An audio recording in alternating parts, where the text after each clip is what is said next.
Have you ever looked around and felt like everyone is ahead of you? Not just doing okay, ahead.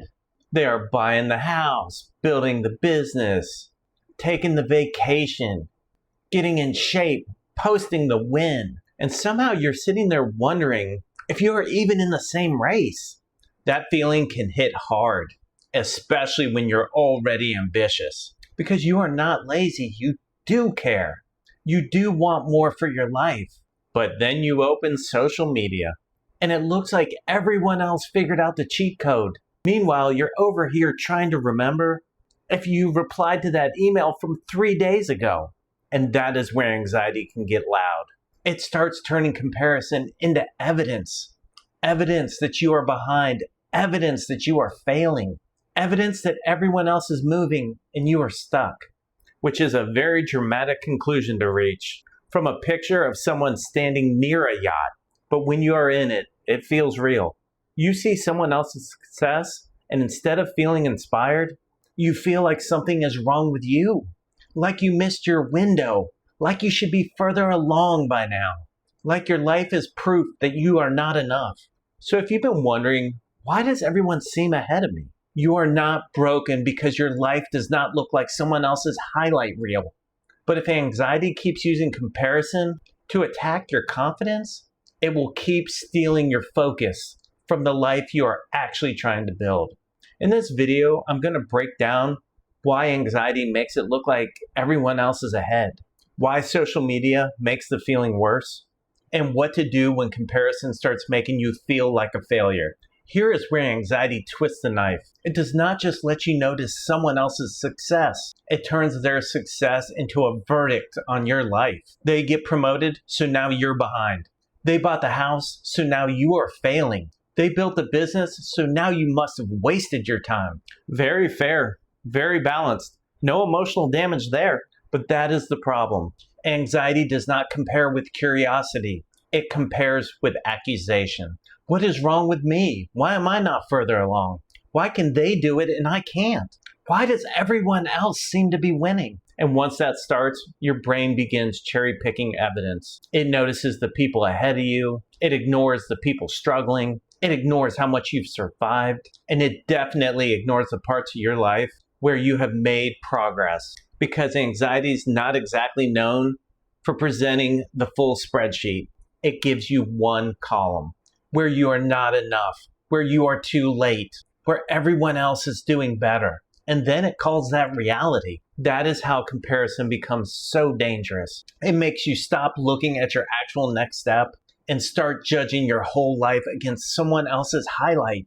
Not their full story, not their private struggles, not the debt, fear, insecurity, arguments, mistakes, or pressure behind the picture. Just the nice lighting and the inspirational caption. So if everyone else seems ahead of you, the question is not just, are they really ahead?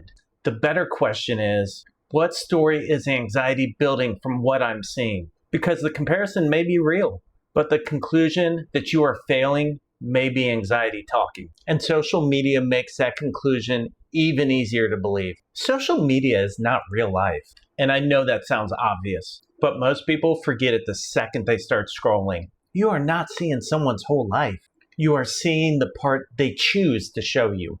The win, the vacation, the new car, the business milestone, the perfect casual photo that somehow took 47 attempts. But you are not seeing what happened before the post. You are not seeing the stress, the insecurity, the arguments, the debt, the lonely nights, the moments where they wondered if they were failing too.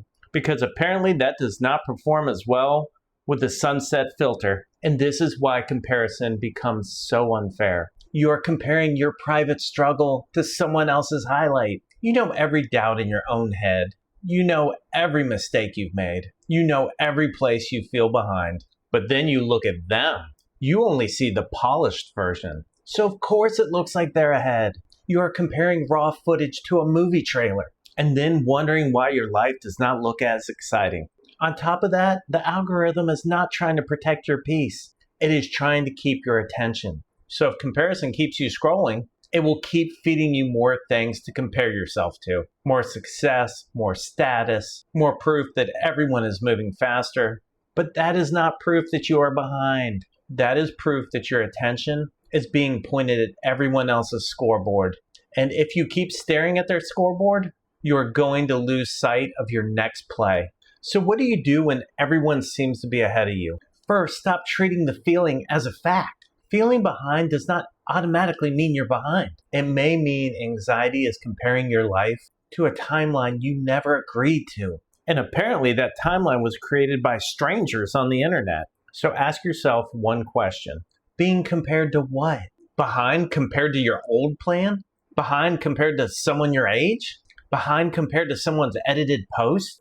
Behind compared to the version of life you thought you should have by now? That question matters because vague shame is powerful, but specific truth weakens it.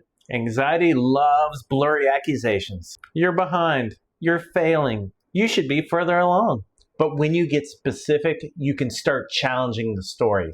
The second thing is to come back to your actual scoreboard. Not their house, not their income, not their body, not their vacation. Your scoreboard. What you're building. What matters in your life. What is the next step you can actually control? Not the entire staircase. Anxiety always wants the entire staircase. Preferably renovated, inspected, and emotionally validated.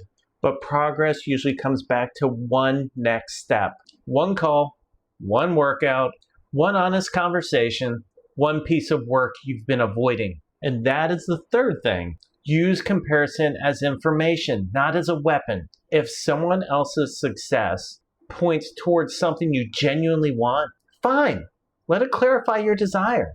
But do not let it become proof that you are worthless. There is a huge difference between I want to grow and I am a failure because someone else is ahead. One creates movement, the other creates a spiral and probably a snack you didn't even want. So when comparison hits, do not ask, why am I so far behind? Ask, what is this showing me that I actually want? And what is one grounded step I can take toward that? That is how you take your attention back. Because if anxiety keeps your eyes on everyone else's life, you will keep neglecting the one life you actually have control over. So if everyone seems ahead of you, I want you to remember this. You are not seeing their whole life. And anxiety is not giving you the whole truth about yours. It is showing you the gap, what you have not done, where you are not yet, what someone else appears to have figured out. But it is not showing you your progress. It is not showing you what you have survived. It is not showing you the work you are still doing. Because anxiety is a terrible life coach. Very loud, very dramatic, terrible with context. And if you keep letting anxiety measure your life against everyone else's highlight reel, you will keep feeling behind in a race you weren't meant to run. You will keep questioning yourself. You will keep losing focus. And you will keep using someone else's life as proof that yours is not enough. My name is Vinnie Merz, and I am a high-performance anxiety coach. And I help ambitious professionals stop anxiety from sabotaging their success, their confidence, and their peace of mind. And if comparison keeps making you feel behind, stuck, or like a failure, that is not just a motivation problem. That is a pattern. And if you do not deal with it, it will keep pulling your attention away from the life you are trying to build.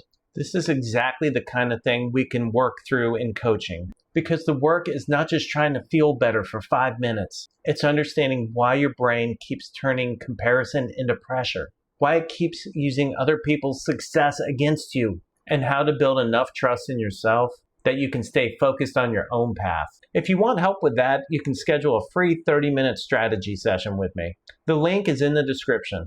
We will look at what is driving the pattern, what keeps repeating, and whether coaching is the right fit. Because someone else's highlight reel does not get to decide the value of your life.